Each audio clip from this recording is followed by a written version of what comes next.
Si ayer escuchábamos la narración del nacimiento de Jesucristo según el Evangelio de San Mateo, hoy escuchamos el relato que inmediatamente precede al nacimiento, la anunciación y el nacimiento de nuestro Señor Jesucristo en el Evangelio de San Lucas, donde se nos narra la concepción, el nacimiento de Juan el Bautista, que será su gran precursor.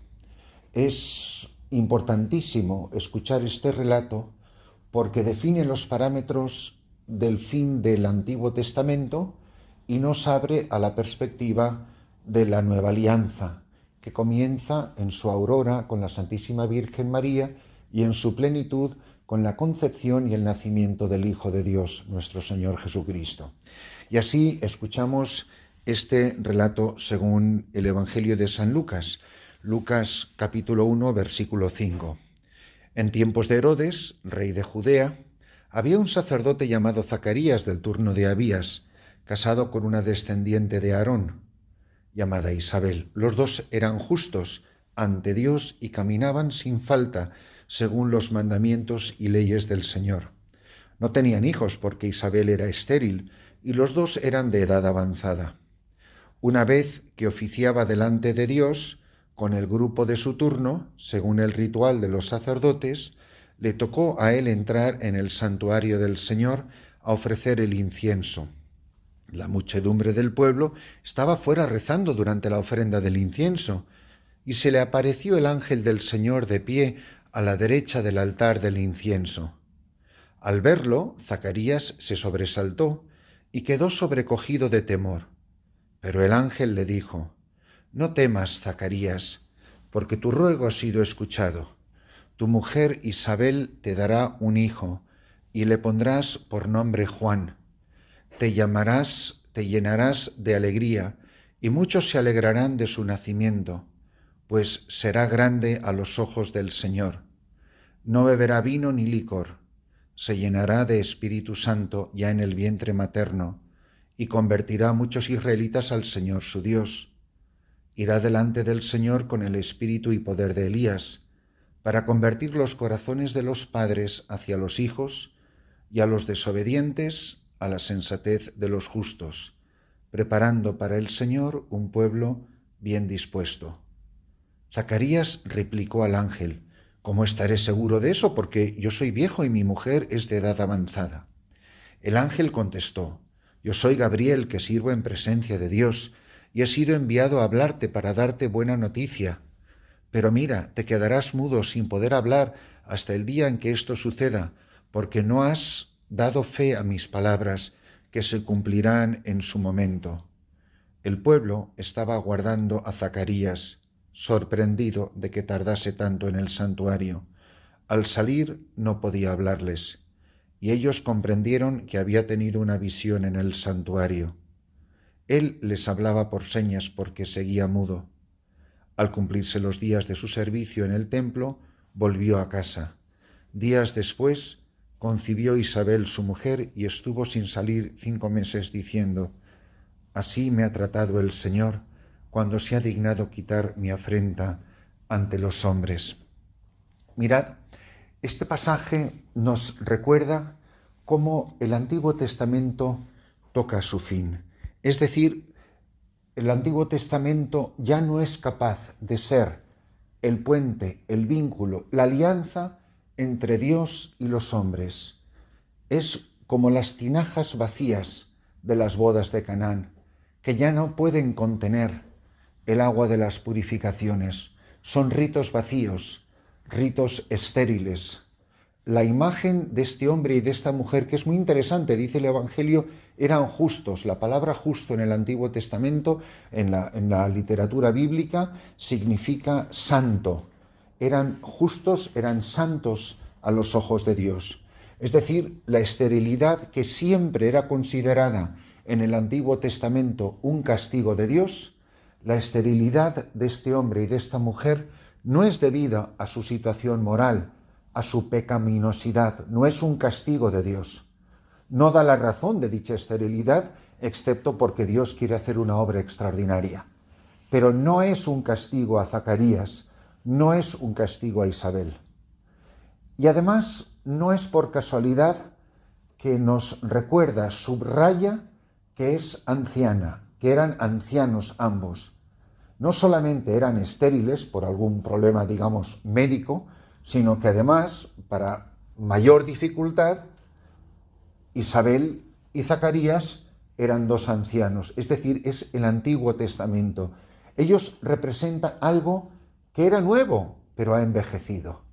Que todos esos pactos del Antiguo Testamento, todas esas alianzas con el pueblo de Israel, en los montes, en el arco iris, en los diferentes momentos en los que Dios renueva la alianza con su pueblo, todo eso es estéril y es viejo, como viejos y estériles son Isabel y Zacarías. Pero les va a dar un signo, que será el anticipo. Por eso Juan Bautista propiamente no será considerado un personaje del Nuevo Testamento, sino que entre él y Jesús se marca la frontera entre lo antiguo y lo nuevo. Uno podría preguntarse por qué Juan Bautista, que era un tipo estupendo, no fue incorporado al grupo de los 12. Porque Juan sabe cuál es su misión y Jesús sabe cuál es la misión de Juan. Y cada uno cumple la tarea que se le ha confiado. Él es el ocaso de una alianza. Jesús es el sol que nace, el oriente, el sol de justicia que viene a visitarnos de lo alto. Y es sacerdote del Antiguo Testamento Zacarías. Es un sacerdocio diferente. Es lo que se llama el sacerdocio levítico, que se hereda por ser miembros de una de las 12 tribus de Israel, de los hijos de Jacob. Y este sacerdocio no solo es del Antiguo Testamento, sino que además va a ser abolido. Va a ser abolido por un nuevo sacerdocio. Sacerdote de la nueva alianza será Jesucristo, sacerdote nuevo y sacerdote eterno. Por lo tanto, no en línea con el sacerdocio levítico, sino en línea con el sacerdocio de Melquisedec. Es un sacerdocio eterno, sobrenatural. Es interesante, por ejemplo, señalar que Jesucristo, curiosamente, nunca se llama a sí mismo, de todos los títulos que acepta, nunca permite ser llamado sacerdote, precisamente para no ser confundido con el sacerdocio levítico. Sin embargo, todas las demás funciones que realizará Jesucristo son expresiones de su identidad sacerdotal. Por ejemplo, la imagen del pastor, la imagen del cordero, del sacrificio, todo eso tiene un sabor netamente sacerdotal, sobrenatural. En este pasaje aparece el castigo de Dios, el ángel, que se entristece, como se entristece el orden sobrenatural, porque Zacarías ha dudado, no cree en la palabra del ángel. Y la señal es que se quedará mudo, y se quedará mudo hasta que nazca su hijo. La gente está extrañada. Él está oficiando en el templo, pero tarda en salir. Y cuando le ven salir, es interesantísimo. El pueblo se da cuenta, ya está mudo, porque ya ha recibido el castigo del ángel Gabriel. Ya está mudo, pero sin embargo, dice que ven en su rostro que este hombre ha estado en presencia de Dios y quedan impactados. Tardaba en salir, no entienden la razón. Ha ido a hacer la ofrenda del incienso. Era el sacerdote que estaba de turno ese año. Y cuando sale, su rostro está radiante. Este hombre brilla porque ha estado en presencia de Dios. De todo esto aprendemos lecciones maravillosas, lecciones que nos tienen que ayudar enormemente para la vida.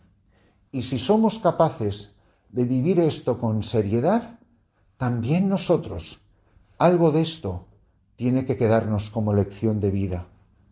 Quedarnos mudos porque no hemos dado fe, no hemos creído en el anuncio de Dios, no hemos creído en la promesa de Dios. ¿Cuántas veces somos hombres y mujeres mudos porque no creemos en las promesas de Dios, porque no creemos en los milagros, porque no creemos en lo imposible. Qué importante es dar fe al anuncio de Dios, a las promesas de Dios, a los imposibles de Dios.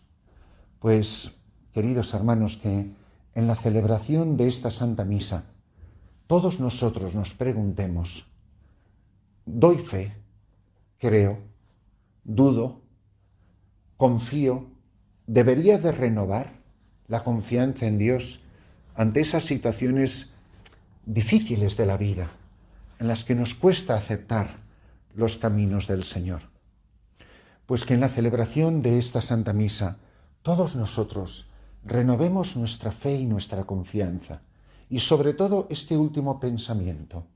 Si vamos a orar, si hemos dado fe a la palabra y a la promesa de Dios, que cuando salgamos de su presencia, cuando salgamos de la iglesia, cuando salgamos de la oración, cuando salgamos de un rato de adoración al Santísimo, que aquellos que se nos acerquen por el resplandor de nuestro rostro, crean de verdad, se den cuenta de verdad que hemos estado en presencia del Señor.